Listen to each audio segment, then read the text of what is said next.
How's that? Can you hear me now? The Town of Carmel. Board members' names are in front of you on the podium. Town Code Enforcement Officer Mike Carnazza and Town Attorney Greg Fulchetti are with us as well. The way we operate is we'll hear the case. I'll ask you to come up. I'll swear you in unless you're an attorney. I'll ask that you speak clearly and precisely into the microphone because this is being recorded for minutes, so it's got to be as accurate as possible. If you are going to present and you need to look at a board, grab the loose mic on this stem right here. And if you're going to speak from the public, be sure to sign it. There's a sign-in sheet right on the podium as well. All right, so we'll hear the case. I'll ask for input from the board, then I'll ask for input from the public on any application. Once we close an application, there's no further input from anybody, so please respect that and keep comments to yourself. Will you all please join me for the Pledge of Allegiance?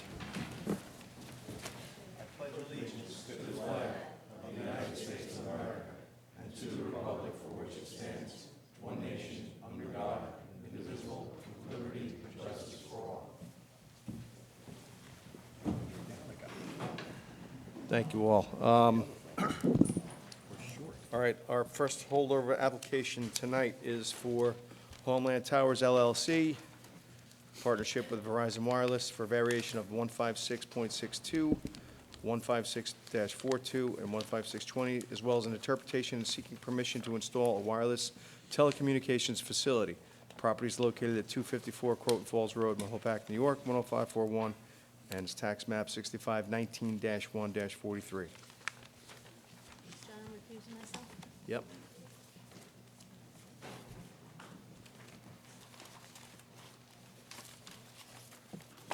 Good evening. Good evening, Mr. Chairman and members of the board. Robert Gaudioso with the law firm of Snyder & Snyder on behalf of the applicants. Okay.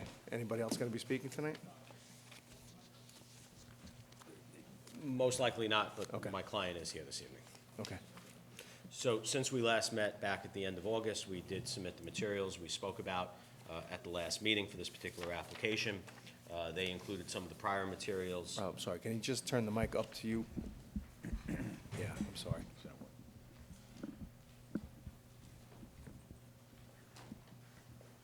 Is it on? Is that better? Yeah, thank I you. don't know if it's on or not. I don't see the light. It's on? Okay. Thank you. Hopefully that's better. Sounds like it is. It's on. The light's on at least. Okay.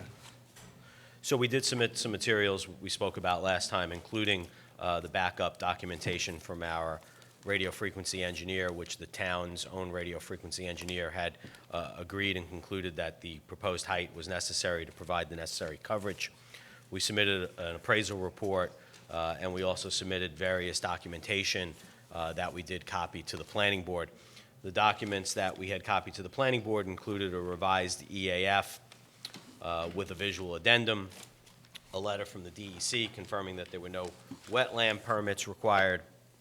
We submitted correspondence with the DEP showing that we had access to the property. We submitted a letter from Mr. Ray Vergati confirming that the alternative sites that were proposed were not feasible. We submitted a supplemental response again from PeerCon, our radio frequency engineer, explaining some of the data that we had previously submitted. We submitted a letter from our engineer showing there would be no adverse effects related to fire safety. We showed that the facility as located on the property meets all applicable setbacks, and we confirmed that there are no adverse effects on historic resources from our engineer firm, EBI Consulting. Finally, we added to the site application the revised plans based on some comments from the ECB. And we added also some additional viewpoints and visual renderings from Saratoga Associates from the closest properties showing no adverse visual impact. With that, Mr. Chairman, I'd be happy to answer any questions you may have. Okay. I mean, really, this is a continuation from last time, so I'll open it up to the board members for any questions or comments. John? I have no questions. I have no further questions, thank you. No further questions. No further questions. All right, does anybody in the public have any input, questions, or comments? Sir? May I take the podium? Yes. Absolutely. State your name and address for the record. And you are an attorney? I am an attorney. My name is Andrew Campanelli, Campanelli Associates, PC 1757 Merrick Avenue, Suite 204. Good evening. I understand this first application is concerning the tower proposed for 254 Croton Falls Road, correct? Okay. Yep. I represent 6 homeowners opposed to the current application for a variance. I previously submitted a memorandum in opposition and supporting exhibits. I believe I've submitted sufficient copies for one member of each of the board. I just want to make some initial comments first. If the board chooses to close the public hearing this evening, I respectfully request that you leave the record open for a limited period of time. The reason for this is, since my first review of the application, it's my understanding the applicant has made certain changes. I want to and submitted additional documents, which I heard described by Mr. Gaudioso this evening. I'd simply like an opportunity to review them and submit any responses in writing. It wouldn't take long. As soon as I see them, I could probably prepare them in 2 weeks. So if I can get a 2-week period after the close of the public hearing to submit written comments, I would very much appreciate that. With regard to the memorandum that's previously been submitted, I believe I've established before the board, based upon substantial evidence, that the proposed installation would have an adverse aesthetic impact on the nearby properties. As outlined in the memorandum, I won't go through everything in detail. We submitted letters from residents, which the U.S. Court of Appeals for the Second Circuit has identified as substantial evidence of adverse aesthetic impacts. It is critical, in my view, not merely to seek to convince the board to deny the application, but to make sure it gets denied in a way that conforms to the requirements of the Telecommunications Act of 1996. It is critical to me, therefore, that the board make certain factual determinations, one of which is that the proposed tower would, in fact, have a substantial adverse aesthetic impact. And if you make such a decision and a determination that it does, that you cite the evidence in the record. That will, number one, satisfy the constraints of the Telecommunications Act, and would likely reduce any possibility of anyone challenging the decision, and of course, reduce the likelihood they would prevail if they saw fit to file such an application. In similar vein, I submitted what's known as substantial evidence of reduction in property values. In similar vein, the U.S. Court of Appeals for the Second Circuit has ruled that when a tower is irresponsibly placed too close to residential properties, it can have an adverse impact on property values. And the federal court has said you don't need appraisers. You can get letters from licensed real estate brokers, and they are, in fact, very good substantial evidence. We didn't just choose any real estate brokers. We chose real estate brokers who are licensed here for lengthy periods of time. That clothes them with the authority not only as a licensed professional, but shows they have an acute understanding of this specific real estate market. So I submit to you the letters from the brokers constitute substantial evidence that the proposed installation will have a significant adverse impact on the property values in nearby homes. Who was the broker again? There were a number of brokers. It's attached as exhibits. One moment.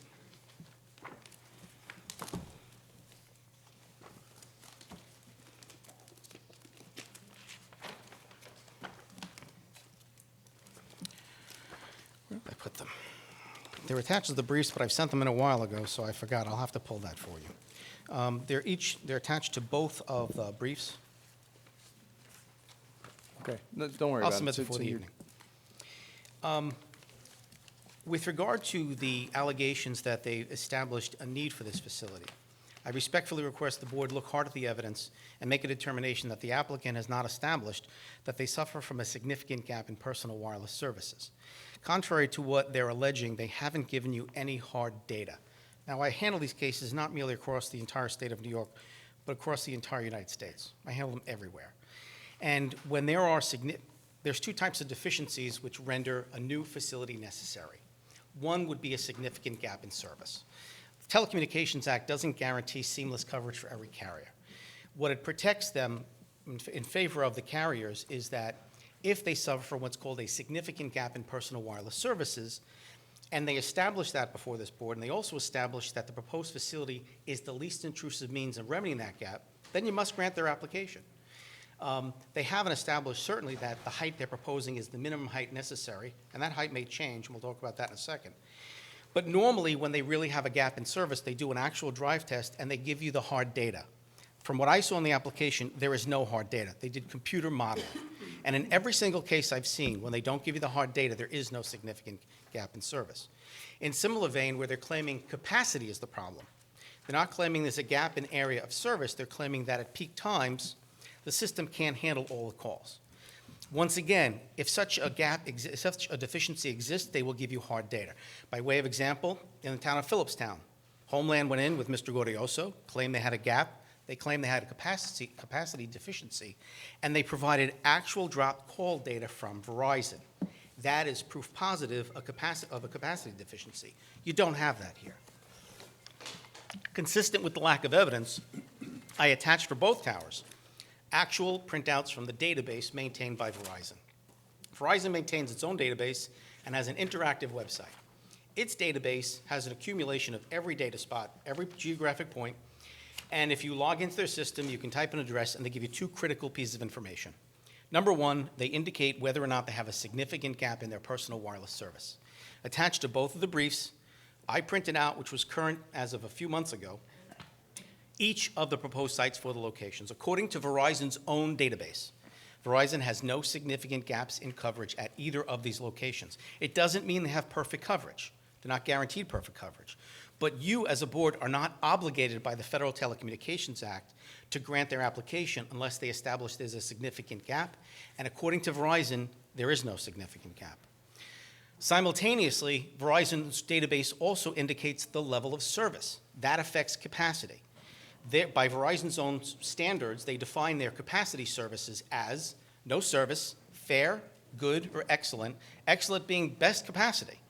For both of these sites, as reflected in the exhibits that I provided to the board, at each site, Verizon itself specifies its capacity level at both sites is excellent. It's the best service level they have it anywhere in the United States. And again, I handle these cases all over the country. I know what they show. Now, Mr. Gordioso may get up and say, well, that's a marketing tool. And they even say, there's a disclaimer that says we don't have perfect coverage. I'm not saying Verizon's claiming they have perfect seamless coverage.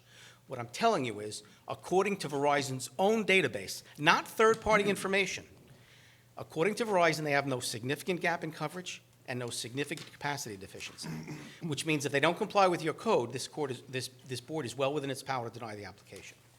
I also take issue with the fact that Mr. Gordioso cite an engineering report from Ron Grafe, and it strains the imagination that he does this because he knows what the problem is.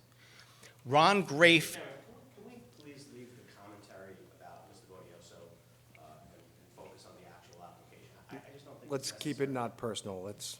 Oh, it's not personal at all. Ronald Grafe is the closely held shareholder of a corporation that owns a cell tower. One of his principal tenants on the cell tower is Verizon. Verizon has been paying him thousands and thousands of dollars a year for a decade.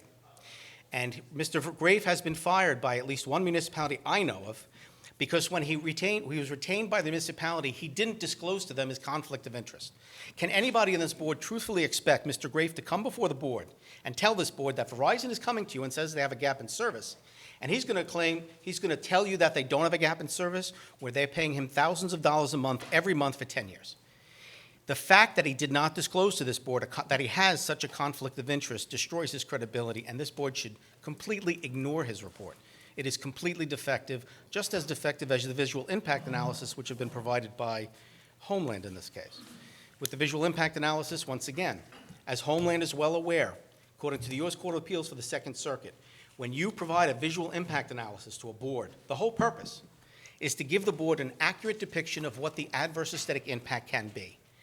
Not surprisingly, in every case, Homeland omits from its visual impact depictions any images taken from the actual homeowners' sites that are going to suffer the worst adverse aesthetic impacts. Federal courts have said again and again, when they do this, boards should ignore them because they're defective.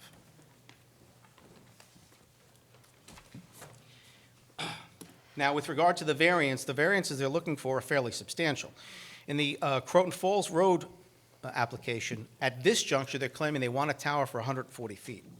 At 140 feet, that's, if I understand correctly, they're trying to exceed the maximum under your code, which I think, if I'm reading it correctly, the maximum permissible is 75 feet. If they go to 140, that means they want to exceed your code by 87%.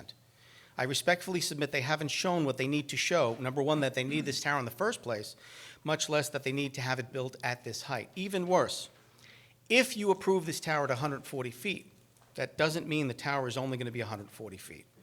Under the Middle Class Tax Relief and Job Creation Act of 2012, once the facility is built, Homeland Towers will have the ability to thereafter increase the height by an additional 20 feet, and this board will be powerless to stop them. That means that the tower would go up to basically 160, which is more than 200%. I think it's 213% of the height actually permitted under your code. I respectfully submit under the circumstances that should not be permitted. I would also ask the board to consider two things. If you want to know the height of what this tower is going to be, there's two things you can do. Number one, look at the base of the tower, both in this case and for the Dixon Road Tower. When they submitted plans, I assume you've got drawings for the tower, okay? The base of a tower for a 140 or 160-foot tower is significantly different than the base of a 110-foot tower. If they showed you new plans, and the new plans show the same base, nobody builds a 110-foot tower and employs a base designed for a 140 or a 160. It never happens. What that tells you is, eventually, this tower is going to be 160. That's what it tells you. And the only way you can stop it is if you get the property owner, not Homeland. You'd have to get the property owner to agree to impose a covenant, a restrictive covenant running with the land, that no tower will ever be built beyond the 140. If you make it a condition of your zoning decision, let's say you grant the variance and you put in a condition it can never go to 160, they won't honor it. They'll just build it to 160 and force you to sue them. And what they'll claim is you can't do that because your power is preempted by federal law. And I've seen it before. So that's not going to happen.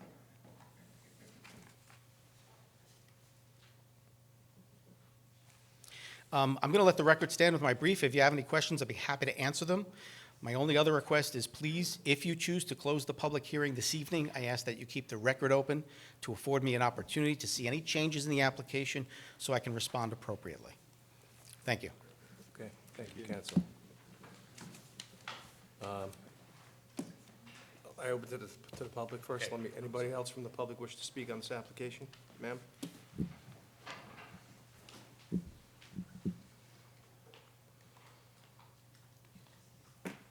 Hi, my name's Gail Fierro. I'm 308 Croton Falls Road.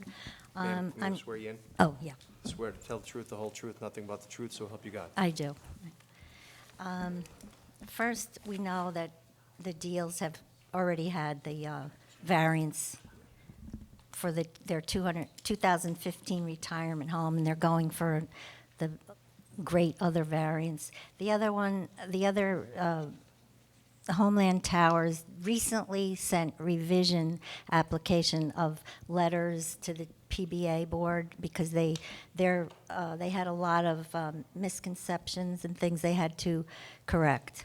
I read over all of their new ones, and I wrote a letter myself to EBI and Saratoga because they're still incorrect, blatantly incorrect with the visual that they're giving specifically of we have two historical buildings on 294 Croton Falls Road and the Well House. And next time I'll blow this one up, but they put here that from the Google Street image of the driveway for 292 to 300 Croton Falls Road, that the view shed mapping predicts visibility from this driveway. However, as demonstrated by this photo, the modeling is conservative and the views, if any exist, will be obscured by the arching tree branches and the nearly 1,400 feet of intervening distance they're talking about from the cell tower to our two historical buildings. They are not 1,400 feet. They're approximately 600 to 800 feet. And what they did was they took a picture from the end of the driveway. So from the end of the driveway to the tower would be 1,400 feet, but not any of our homes or our historic buildings. So it's still wrong what they're putting to, and they've given everybody copies of this. So, like I said, I have it on record that I sent EBI and Saratoga, and I think I gave every letter to the town board, all the boards. Okay.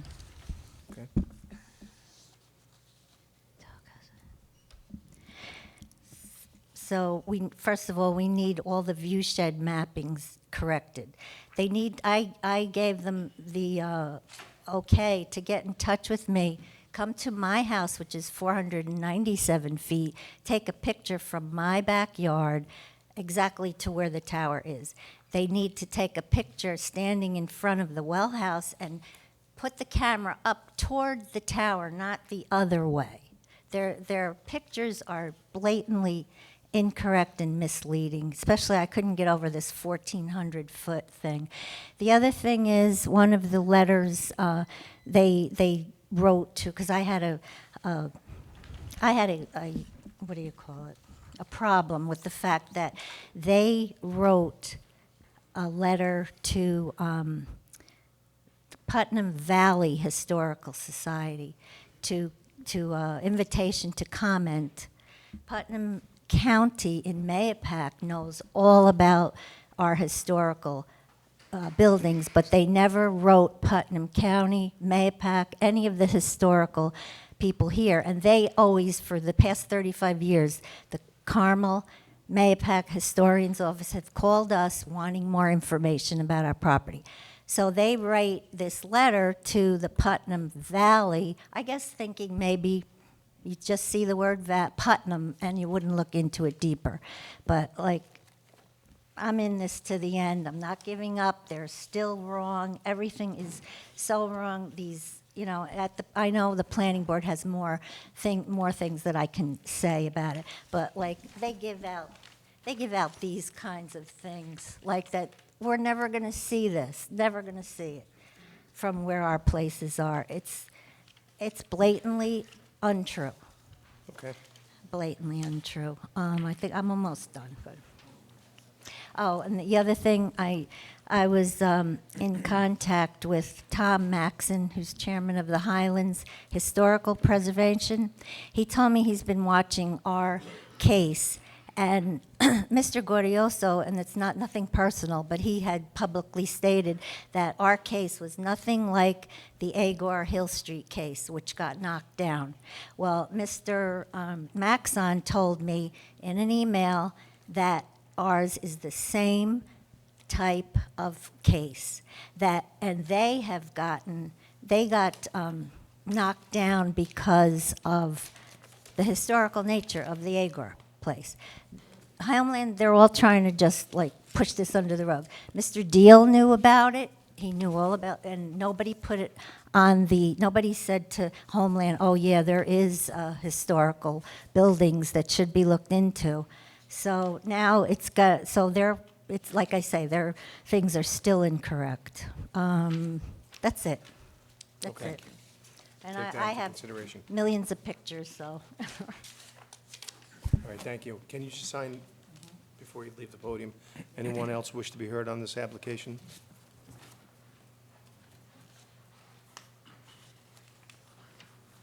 State your name and address for the record, please. Yes, my name is Bryce Fierro, 292 Croton Falls Road. I live next to my mother here. Raise your right hand. Swear to tell the truth, the whole truth, nothing but the truth, so help you God. Yes, I do. Thank you.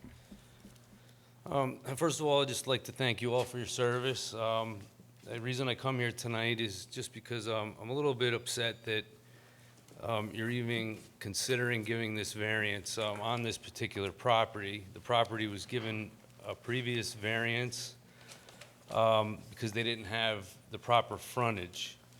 And looking at our own town code, section 156-62, allowing a special exception use permit for a wireless tower communications at 254 will increase the already existing nonconformity of this parcel. A variance was already granted by this board for the construction of a single-family residence on this parcel on 8/27/15. This is a landlocked parcel with multiple easements for access. The variance granted was to alleviate the 100-foot frontage on a town, country, or state road code requirement. Additionally, the variance was granted based upon the statement that no future subdivision was planned.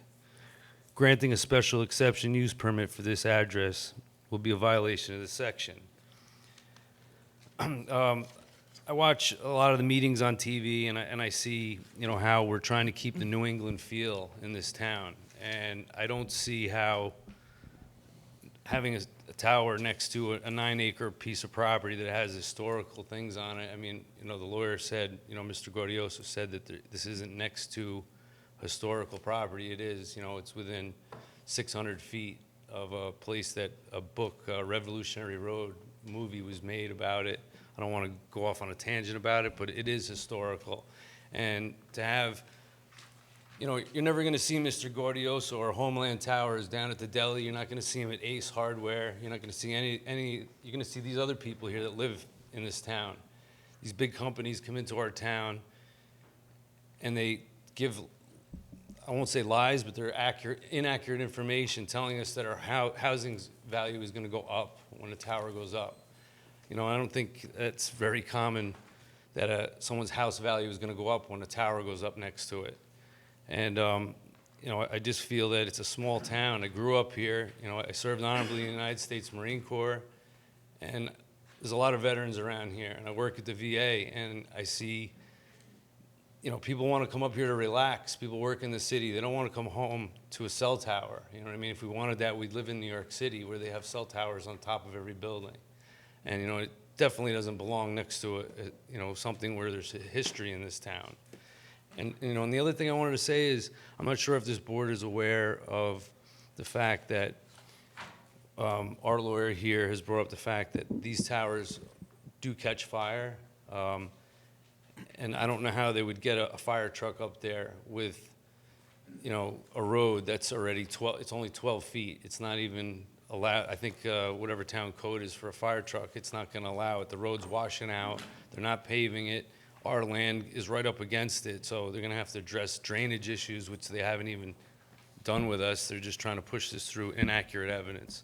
So I just would hope that, you know, this town would do their due diligence and please accept this and not accept this, because, you know, I don't want to have to take this further, but I really feel like, you know, I'm in it for the long haul like my mother. And if I have to litigate, I will litigate, because I'm not going to let something happen that's not legal. And I just please ask you to consider what we're all saying here, because a lot of these people here, we don't want this. Thank you. Thank you. I'll take that into consideration, and thank you for your service. Anybody else wish to be heard from the public on this application? All right, Mr. Gaudio, I'll afford you opportunity to respond. Excuse me, Mr. Maxwell, you'll do Dixon Road separately. Yes, that's a separate application. I'll just work backwards, just because that's how I have my notes.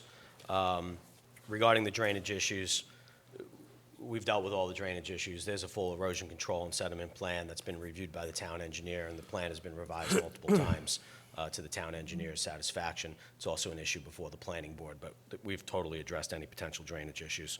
Regarding fire access, we've submitted a report from our engineer showing that there's absolute fire access to the property. We've detailed all of the required specifications. We've shown on the plans, actually, the turning radii and so forth and so on to be able to get a truck up there. Granting a special use permit is in no way absolutely a violation of either any prior approvals of this property or the town code, simply put. Totally unrelated, I'm at Frazier's Hardware Store probably every week. The EBI and Saratoga reports are completely accurate.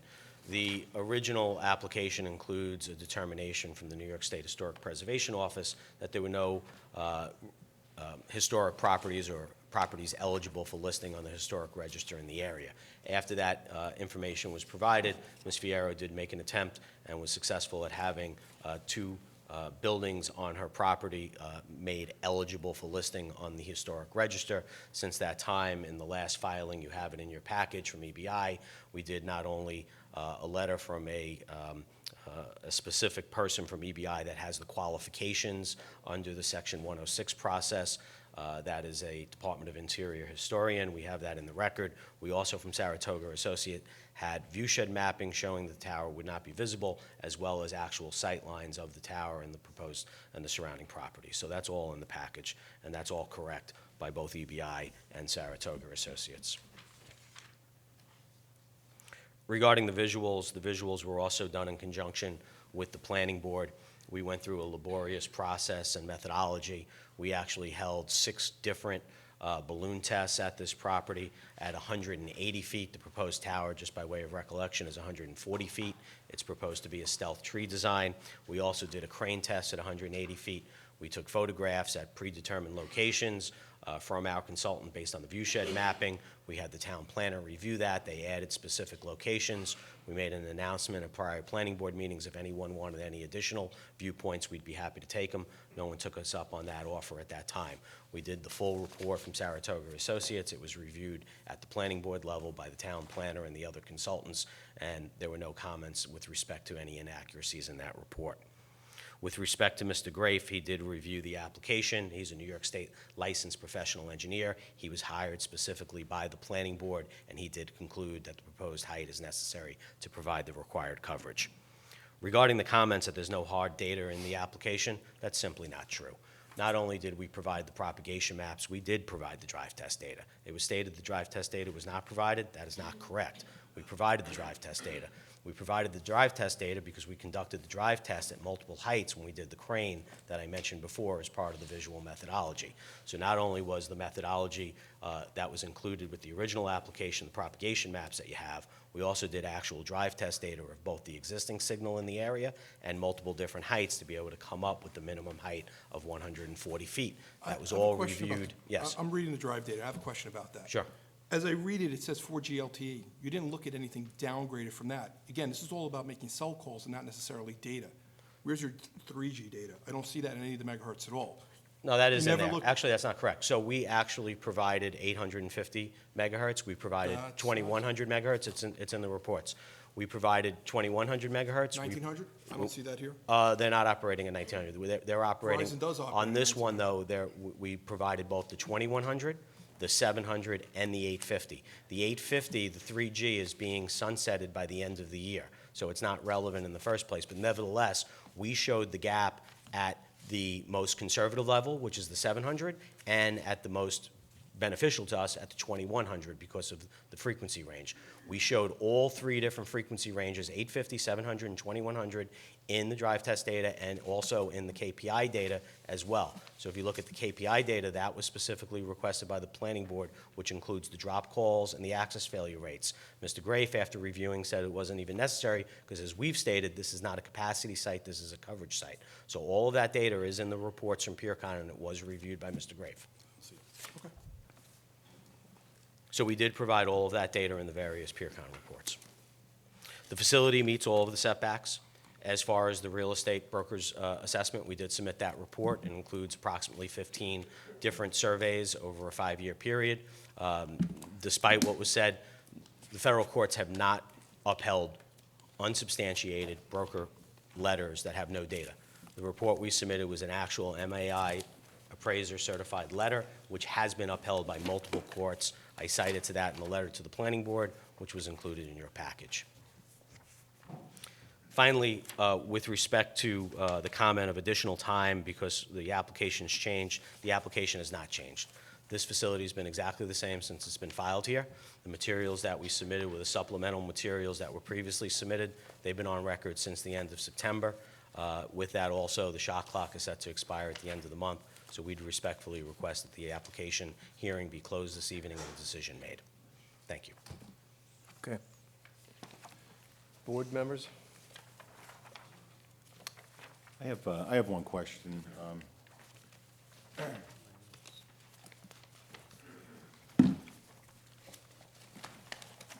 In the original plans, there was no submission for filing an alteration application, an FAA 7460, and there was an opinion letter that you did submit. Correct. But I'm just curious why we didn't file that application so that airspace analysis could be done for the construction of that facility.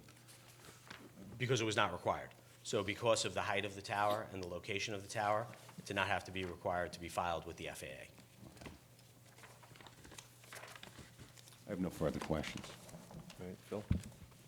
Counsel, any comment on the adverse aesthetics argument that was made?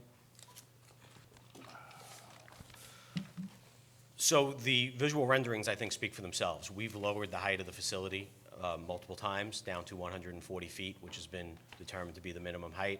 We've also added the stealth design, which is the tree design. The facility meets all of the requirements with respect to the setbacks, and we did the visual renderings that show any of the views will be very distant from this proposed facility.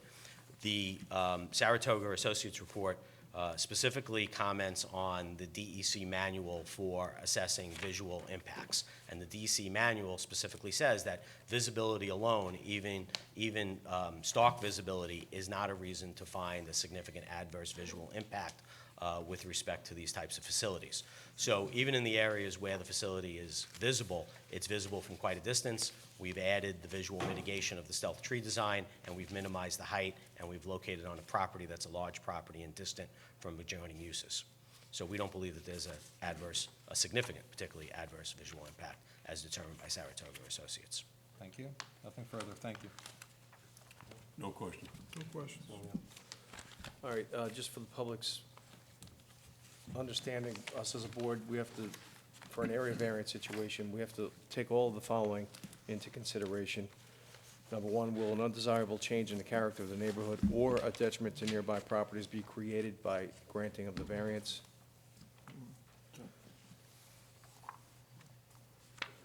Different standard. because we're dealing with the public utility. Okay, so, to wash that, okay. I guess at this point, I'll look to close the public hearing. Motion to close. Second. We thought that there was something more about for the public hearing. I had opened it to the public, and you had, I'd just like to address some things that he's saying that are inaccurate, because, I don't hear him being sworn in, I know he's a lawyer, but what we're all trying to say is. all right, then I'll afford you the opportunity to respond. And just, Mr. if I Gardner. may, to answer your question, it was the March 26, 2019 PeerCon report, and it was Exhibit D, which is the 850 CDMA drive test. Thank you. Got it.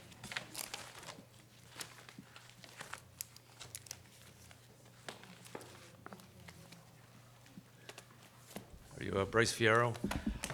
What I just wanted to just say is what's inaccurate is, in layman's terms, what they have to do is when they want to put a cell tower in, they have to go and send a letter out to the local historical society asking if there's any impact on historical properties in the area. Our property was 200 years old. It used to be the old Mayapack Playhouse, and there's an article in the paper about it last year. So Putnam County is very aware of it. That's why they sent a letter to Putnam Valley. They didn't send a letter of notice to our local town, so therefore, we didn't know about this application. We weren't given the right, we weren't notified properly, because our Putnam County Historical Society wasn't notified. They sent the letter to Putnam Valley. So legally, they didn't send it to a local place. They kind of did it sneakily and sent it to somewhere that's just out of our town, far enough that nobody picked up on it. And then they were also supposed to send a letter to local Indian tribes, and they picked some tribes that were far out of the area. And we have all the evidence, and I'm just saying, I don't know why, I don't like it when it's not honest, and to sit here and say that it doesn't affect our property values is really crazy. Thank you for letting me speak again. Okay. Thank you. There's no requirement of the town process to send it to the Historic Society. Actually, it was notified in the local newspaper. It was sent to all the proper parties. It was noticed to the town. It's been in front of the town now for multiple public hearings, both at the planning board and this board. With respect to the Indian tribes, we did send it to the correct Indian tribes. It's through an FCC database. Sometimes the tribes are tribes that you would not expect. So sometimes you see tribes from Oklahoma that actually have some type of claim even in the Northeast, and we send the notice to all the applicable tribes pursuant to the FCC and the Section 106 process. Okay. All right, at this point, I'll look for a motion. Motion to close. Do I have a second? So moved. Second. All in favor? Aye. Okay. Application number 2. And, Mr. Chairman, I'm recusing myself from this one. Okay.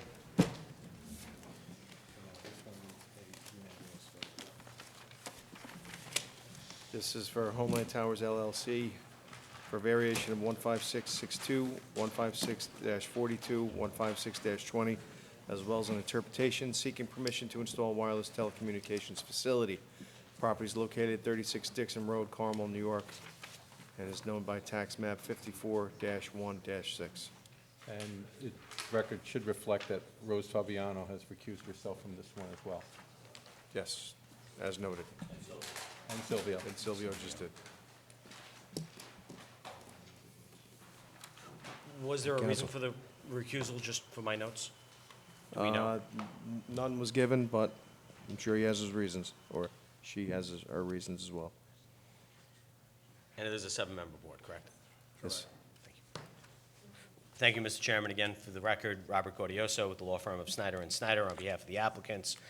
Very similar to the other application, we did copy the board on the materials that were previously submitted to the planning board that we previously discussed, including the lane appraisal report, the prior PeerCon engineering reports that were, again, approved by Mr. Grafe as being the minimum height to provide the necessary coverage.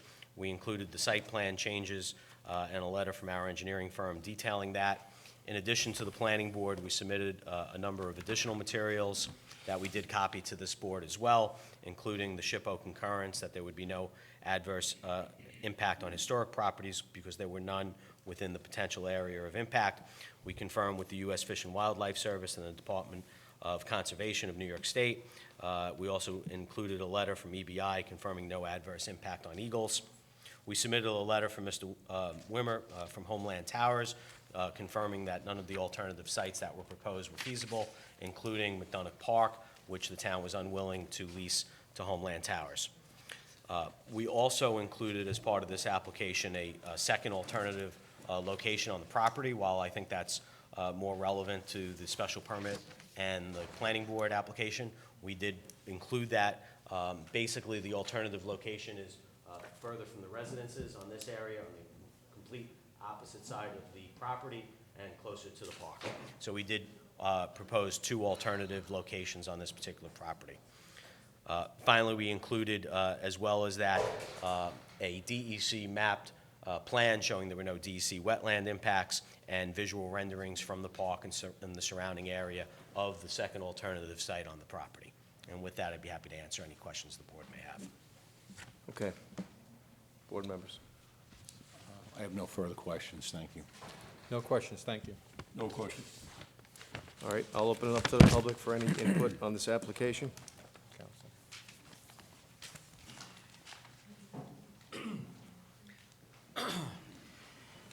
For the record, Andrew J. Campanelli, Campanelli and Associates, PC, 1757 Merrick Avenue, Suite 204, Merrick, New York. Once again, members of the board, Can respectfully, you just turn up the mic? Yeah. Once again, respectfully, I submitted a brief. I believe I've submitted sufficient copies for each member of the board, along with exhibits under separate cover. By the way, for reference, the the real estate broker's letters, which I submitted as evidence of reduction in property values, for this exhibit, for this application, they are attached as Exhibit C to the exhibit submitted in opposition to this application. And just for reference purposes, on the previous application for Croton Falls Road, the broker's letters were attached as Exhibit M, so they're all before the board in the record. I'm constrained to address the PeerCon reports that have been submitted by Homeland. I respectfully request that the board examine very carefully what PeerCon alleges to have received Verizon as the data based upon which it rendered its conclusions. The PeerCon reports, and I've seen many, many of them, they appear to me, quite frankly, to be canned reports. They look remarkably remarkably identical when I go from Phillipstown to Townsend to wherever, Carmel, Hickory, doesn't matter. Usually on page 5 of the report, it glosses over the type of data they got from Verizon and the source. And they will say, we got engineering data from Verizon.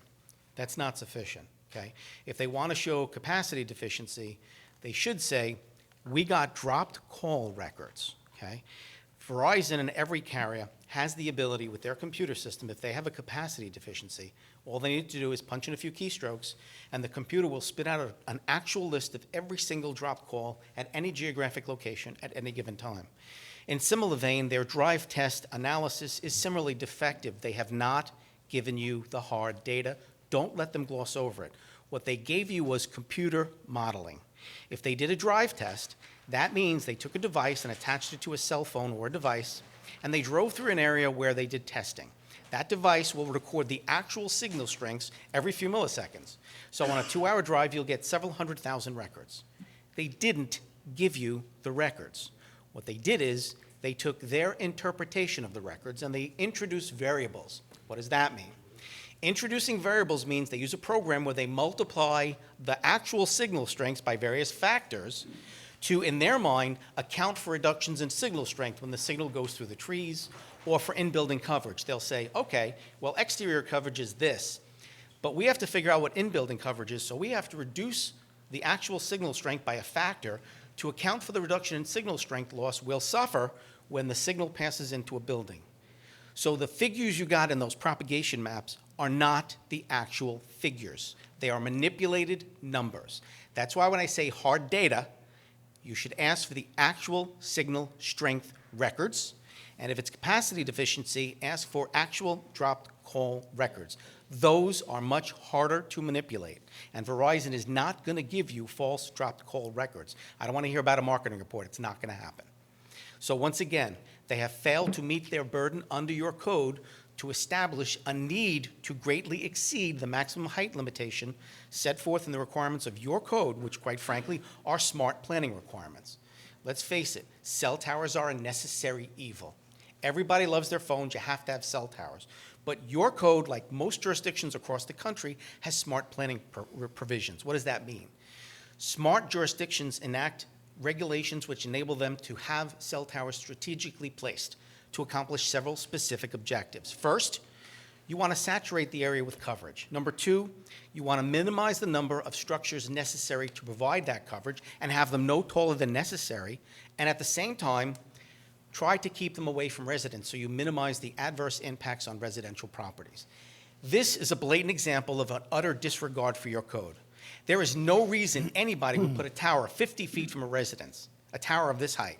If one of your residents came and wanted to put a 110-foot tower for whatever reason, 50 feet from the neighbor's property line, you'd look at them like they have 3 heads. This should be treated no different than any other zoning application. This shows complete disregard for adverse aesthetic impacts, and there's no effort, none at all, to try to minimize the adverse aesthetic impacts. But of most critical import is they haven't established a need with hard data. And once again, as far as their aesthetic impact images, they're a joke. Also, to the extent that they submit an appraisal, a lane appraisal, that also, I respectfully submit, lacks any probative value whatsoever. Because what are they giving you?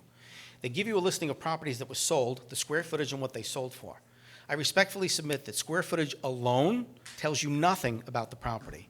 It doesn't tell you where they're situated, if they can see the tower, what the elevation is, or why did the home sell at that value? Was it a 100-year-old home that had never been updated? Did they have a new kitchen, a new bathroom?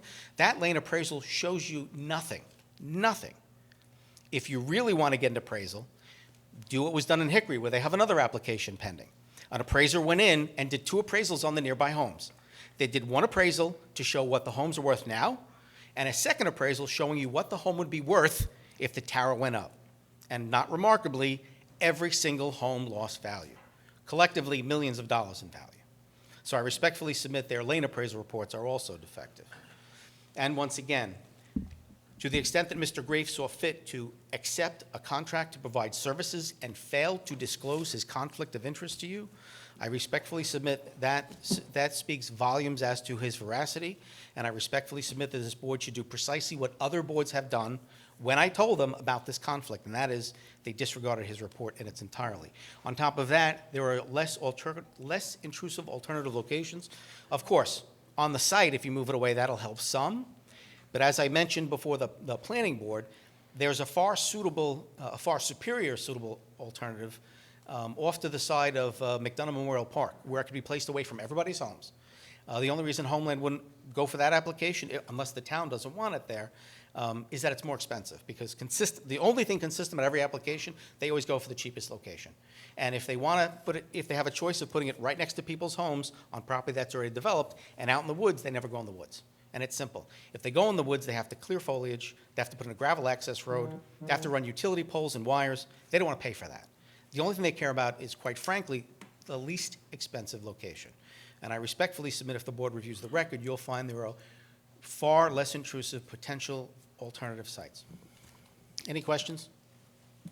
Board members? No, thank you. Thank you. No questions, thank you. All right.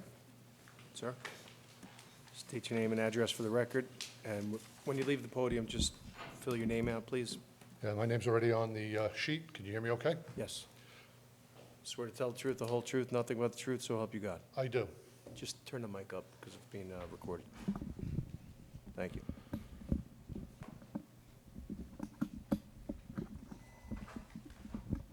How's that? Good, thank you. Robert Montanaro, 30 Brittany Lane. I'll speak for quite a few folks that have been coming here on many evenings to planning and zoning board meetings, even though they've got to get up at 5 o'clock in the morning and get to work. I have a lot of respect for those people. And I appreciate this board hearing us out as homeowners and taxpayers. The documentation that's been submitted by local realtors is not disputable. We've already documented 10 to 30% reduction in homes, which go in the dozens, which adds to millions of dollars. Again, quite a bit to justify any type of litigation we want to pursue. Those same homeowners pay hundreds of thousands of dollars in taxes every year to this town. We also look at the driveway situation. Dixon Road already has an issue in the spring, winter, and fall with runoff and freeze thaw. You widen this driveway, you'll have an even further issue. Last but not least, and very importantly, we've talked about the fact that there are alternate, less intrusive sites, if in fact a tower is even needed, and they certainly have not proven that a tower is needed in this area. We started to take a look and say, well, were other sites even explored? I've heard their attorney speak about the fact that they were turned down at other sites, but I'll give you a copy of a letter that we obtained from a gentleman by the name of Dave Fafaro. He signed it, and the letter's dated September 18th. I'll give you folks plenty of copies, and I'll read his letter, and then I'll make some comments on it. Dear Board, I, Dave Fafaro, met with Klaus, and Klaus he refers to as Klaus Wimmer. That's the regional manager for Homeland. Met with Klaus from Homeland Towers on November 20th of 2018 at 10 a.m. at Jimmy McDonough Park in my official capacity at the time as the chairman of the Town of Carmel Recreation Advisory Committee. We discussed several locations at Jimmy McDonough Park for a potential cell tower. Klaus would not consider any of these remote sites because of cost. Klaus explained the money in the cell tower business was, quote, drying up, and at the time, Homeland Towers did not have the funds to make any improvements to facilitate a site off the road or parking area in the park. This included sites to the east of the park fields, which is a very large open area. If you know the area, I've actually took it upon myself to walk the area to take a look. I'll give you copies of the letter. I will confess that I originally thought that Homeland and their president, who sits in this room, was not concerned about money. They are concerned about money. They're just not concerned about our money. That's who I'm talking to. These folks in this room, these folks that are listening from home, it's their home equity that they sweat for, that you want to take 10 to 30% so that the P&L of Homeland looks a little fatter at the end of the year. That is outrageous to us, and we're not going to take it lying down, personally or not personally. I'll give you a copy of the letter. I thank this board for their time, and I implore you to knock this down and not approve it. Thank you. Thank you.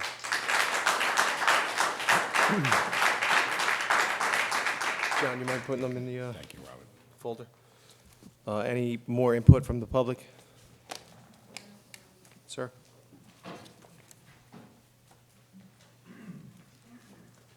Just, state your name and address for the record, please. Larry Gray, 20 Brittany Lane. Swear to tell the truth, the whole truth, nothing but the truth, so help you God. I do. Thank you. I just want to build a little bit on what's been talked about here in terms of property values and on a number of these meetings, the lane appraisal and how it's being represented. And even when it was discussed earlier, there's been a lot of head nodding over here, and I think all of us are getting fed up with one side is always right and the residents are always wrong. what I want to talk about the lane appraisal, and for the record, I have a degree in mathematics. I've been in research and analytics for 30 years, so I know what I'm talking about when it comes to numbers and how to do an analysis. What I'm not saying is the lane appraisal is inaccurate. What I'm telling you is it's being misrepresented. It does not address the impact. Impact means change, before and after, of property values. What the lane appraisal does, and I went to the town, got a copy of it, and read it and dissected it over the weekend, months ago. Basically, what it does, you heard a little bit before. They take, and they looked at several properties in this area, and it's done by an accredited real estate appraiser, not questioning any of that. But what it does is it takes a look at properties within the view of a tower, takes the sell price divided by the square footage that we heard before, and then compares that to homes further away. And in each one of these cases, they'll say, well, this group is worth $3 more per square foot than this group. Big deal. That's not what I'm worried about. I'm worried about what's my home value today worth and what's it going to be the day after the tower goes up. That's what I want to know. And that's not what the lane appraisal does, okay? It just, it's funny math. It's just, this is what this is worth, that's what this is worth. Impact means change. It doesn't do a before and after. And that's very important because we keep talking about this, that our property values go up. They don't go up. The entire lane appraisal is done in the context of that one time frame. And that's very important to understand. So analytically, it's not measuring the impact of these property values, and that's very important. So, I just want to make sure that that's on the record because we keep referring back to this lane appraisal as, well, they've submitted it and it must be right and our property values go up. It's not. Thank you. Okay. Thank you. Just, yeah, sign it. Anybody else wish to be heard from the public? I'd like to show you something. Well, come on up if you want to speak. State your name and address for the record. Linda Montanaro, 30 Brittany Lane. This is. It's basically what I said in a shorter version of what I just said. Okay. John, do you mind putting that in? Or it's right here. Okay. I'm sorry. Swear to tell the Linda truth, the whole truth, nothing but the truth, so help you I God. do. Thank you. So they did a variety of balloon tests, some failed, some crane tests. Just want to show you what it actually looks like, because I'm sure you don't have this picture. I'm sure they only show you the pictures that they want. I think we've seen this picture. That's right from my driveway. Didn't you provide it to us the last time? I just want to make sure that you guys know that that's what it actually looks like when you're either driving Did by. you submit these pictures prior? Yeah. Because Those that were looks familiar. We've submitted seen by these my pictures, lawyer. yeah. Okay. That was a balloon test. That was the low balloon test, because the second balloon test failed. And they just didn't do another one. So, that's what I'm gonna see when I'm sitting on my back porch. Okay. So don't believe what you see. Visuals can be manipulated as well as statistics. All right. Name and Hi. address? My name is Renee Pereira, 42 Brittany Lane. Swear to tell the truth. I The whole do. truth, nothing but the truth, so help you God. I do. Thank Just one question. So I see that it looks like they're proposing to change the location. So does that mean they have to do another balloon test? That has never been asked, it's never been discussed, so I'm just curious, are they doing another balloon test? I don't know the answer to that, but I would think if it's in the same vicinity, footprint-wise, it wouldn't make much of a difference. So from one section of the property to another, they do not have to do another balloon test? It would be up to the planning board to decide if they want that balloon test. Okay, So, thank you. okay. Just do me a favor, sign your name and address on the sign-in sheet. Anybody else wish to be heard? All right, counsel, do you want to respond to anything? Oh, I do have one more question. What's the process of when do you tell us if it's approved or not approved? We're Since gonna, nobody knows. we're gonna vote on this tonight, or carry it over, or whatever, we haven't decided yet, so we vote.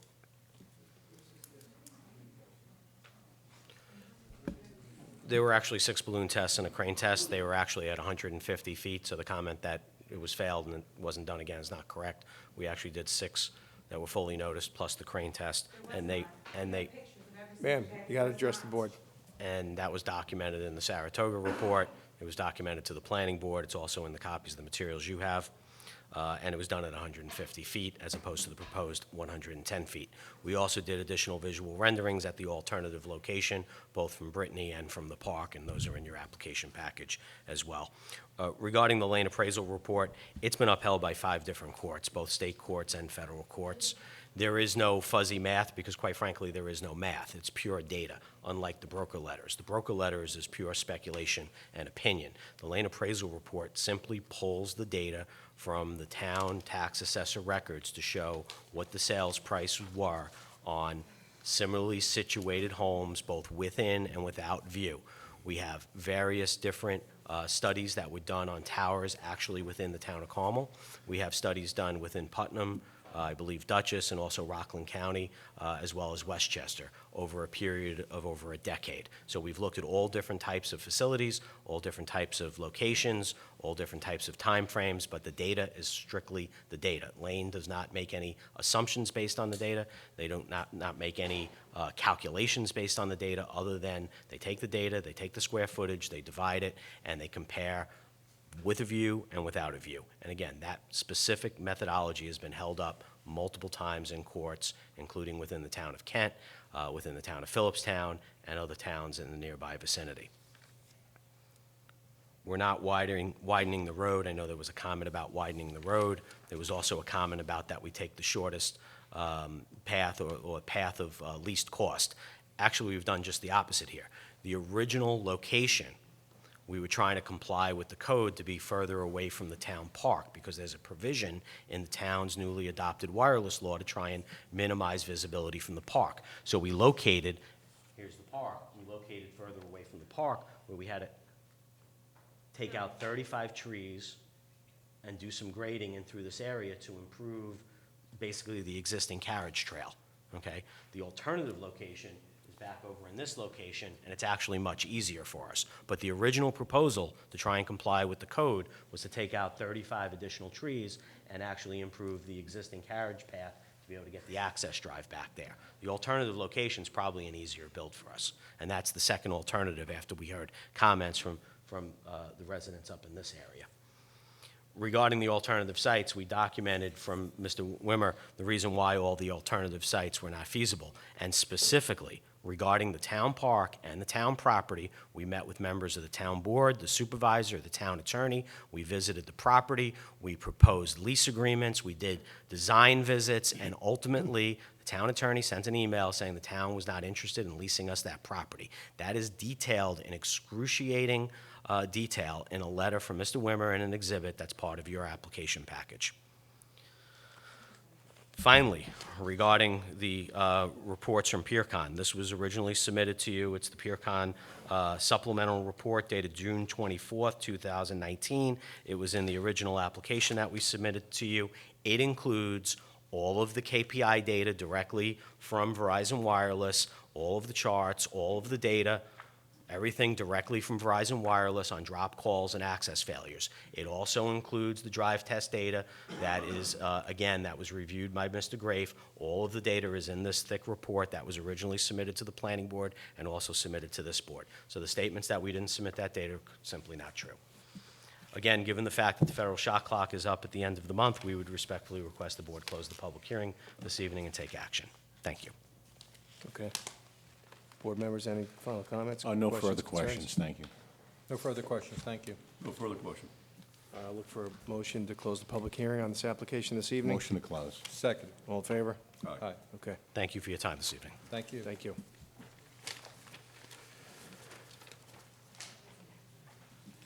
All right, holdover application number 3, John Nemeth for variation of section 15615, seeking permission to retain 2 already existing sheds. Property is located at 100 Longdale Road, Mahopac, and that's tax map 65.14-127. Sir, John Nemeth, 100 Longdale Road, Mahopac, New York. raise your right hand. Swear to tell the truth, the whole truth, nothing but the truth, so help you God. I do. Okay. You're back, right, because Yeah, we had to add the other structure the on. other shed, that's right. So the gentleman put it on there, and we actually amended his application. Okay. Shed's been there for a while? Shed 1 has been there for 32 years, and Shed you 2 has mentioned been that there for last time. 6.5 years. How long? 6.5 on Shed 2, 32 on Shed 1. Okay. You talked to your neighbors about it? Yep, No issues? no. Actually, on Shed 1, my neighbor had written a letter to the zoning board. I'm sorry, speak up. On Shed 1, the neighbor had written a letter to the zoning board saying that they had no issues. Yeah, I remember That that was from last John and John Bocchino. And if you had to move them, there'd be significant cost, I'm sure? Oh, yes. It would cost me more to move the trees that are in the way. Okay. And I think I asked you last time, but there's septic over there? No, there's a, well, the well is there. Yes, they have septic. Yeah. So Oh, yeah, the it's septic's, yeah, the septic's. Okay. Board members, start down here. Silvio? Nope, no question. Bill? No questions, thank you, sir. Rose? All right, any input from the public on this application? I'll look for a motion to close. Motion to close. Do I have a second? So moved. All in favor? Aye. Thank you, sir. All right, thank you. Like, do I sign a sheet? No, you No, don't need okay. to. All right, new applications this evening. Number 4, Joseph Ragusa for variation 15615, seeking permission to retain existing shed. Properties at 118 Spring Road, Mahopac, New York, and it's 74.43-1-24. Good evening. Good afternoon, everybody. Name and address for the record. Joseph Ragusa, 118 Spring Road. Swear to tell the truth, the whole truth, nothing but the truth, so help you God. Yes, sir. All right, what's the situation here? You got shed that's in the corner of the property, right? Yes, I'm looking to retain the location of the shed. It's already existing. It's one of those, plastic units. The yard is very small. It's not level in most areas, so this was ideally the best spot to put it. Yeah, you have, I was out there the other night, you have kind of like a hillside on the right side of the property. And then you have a fence along, I think both corners anyway, so it's kind of The shielded. whole yard is fenced in, yes. What, I brought one additional photo. It was a little hard to print. I have a couple letters from neighbors. do you want to tell us who and, Two are from adjacent neighbors. Well, actually, 3 are from adjacent neighbors. I don't know if you remember the property. One was right to the right of my house, and then the one was right, pretty much attached, the left-hand neighbor, and then one is a little more up the block. okay, they're in support of your application? Yes. Okay, do you want to submit those, please, for the record?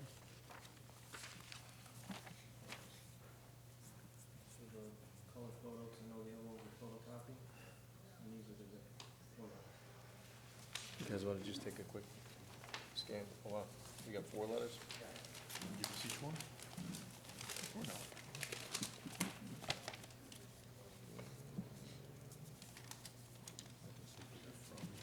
Yeah, this is Grace Petrianico. This is 104 Spring Road. That's right next door. And this is Gina Lockhart at 114 Spring Road. In support. 118 Spring Road is your address. This is Stephen Hasselt. He's That's got- the house to the to right of side, it. he's got no objection to it. Okay, we'll submit these for the record. This is Thomas and Nicole Zelli. They're on entranceway, They but support- they're they adjacent support to this me wall. where the retaining wall is. I always love paperclip. There you go. Recycling at its finest. All right, you guys can submit that for the folder. There's no septic over there, right? If you had to relocate this, what would the cost be? I mean, a couple $1,000s? I don't think the cost would be 200. too much, because it's a do-it-yourself thing. It just take it down, but there's really no other Time is place to money, put right? it. So, This is true. okay. Anybody from the board? John? No, really don't have much room back here. No, that's the only bad thing. I just, does this land just move up the elevation? Does it get very high back here? Behind, like up that fence Yeah. is a total hill. My next neighbors and the next street over is very elevated, so a lot of that area wasn't usable. And then I know John came out yesterday. The other side of my property slopes down the other way, so I only have a little bit of flat area to work with. Right.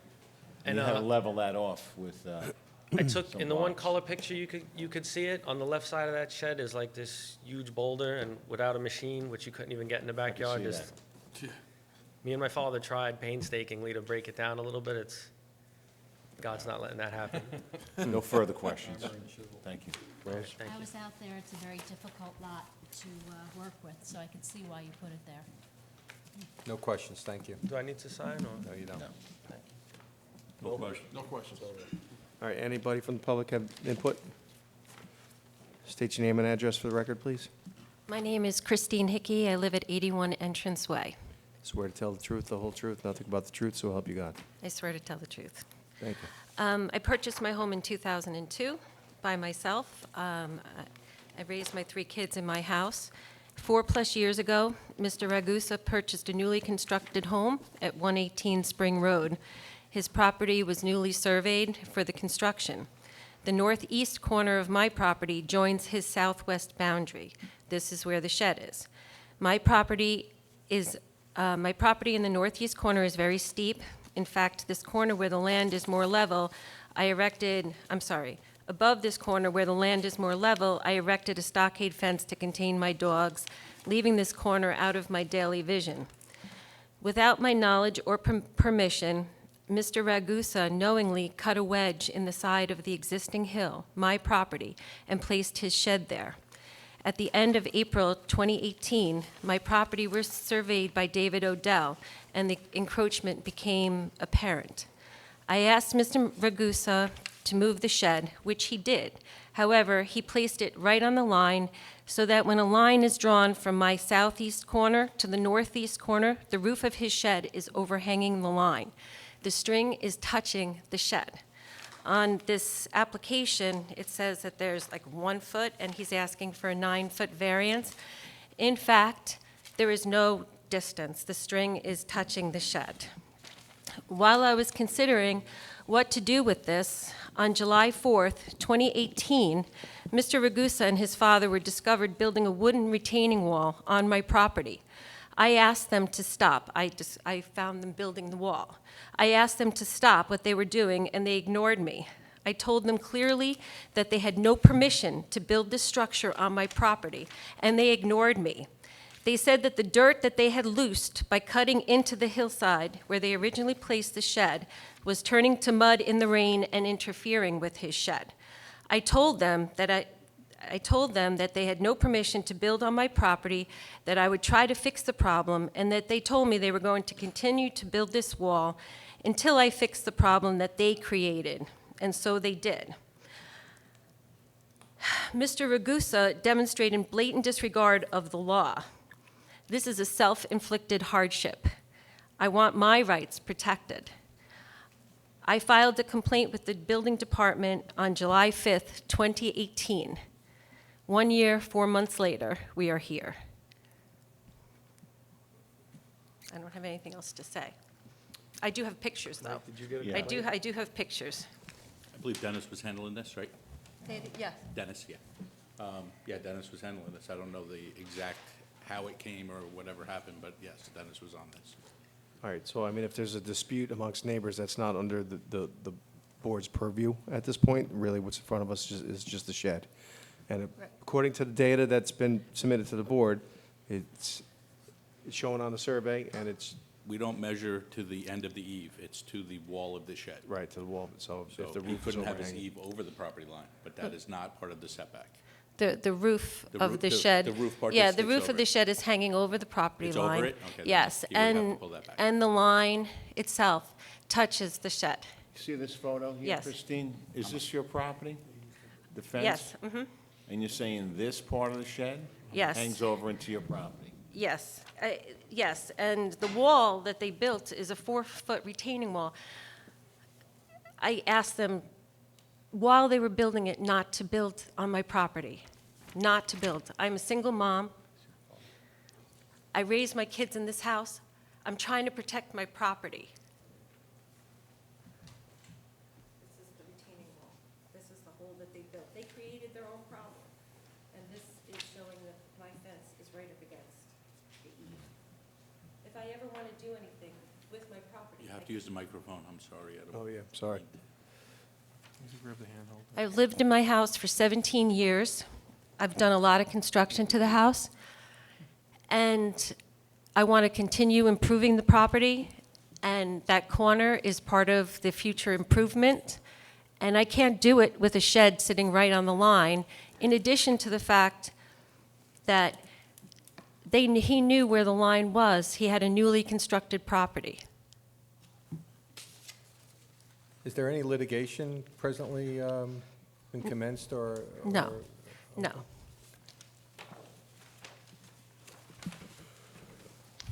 Okay. Do you have anything further, ma'am? No. All right. You know, I don't think that the applicant would be adverse to moving this forward if he had to comply with, did he leave? He's right here. Oh, Mr. Ragusa, you want to come back up? Yep, yep.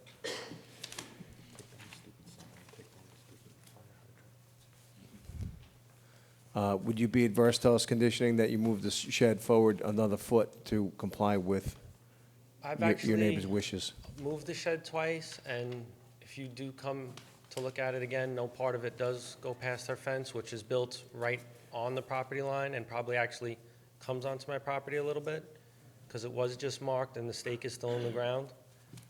And I'm not gonna go tit for tat with her, but in the beginning, I had All right, asked her about I'm this just property. asking in the nature of good neighbors and making, you know, the I mean, I situation pulled go it- away. It's pretty much right up against that rock. There's nowhere else for me to put it. This is a significant variance. You're only leaving 1 foot. I believe that you can find a way. You've moved it twice. I believe you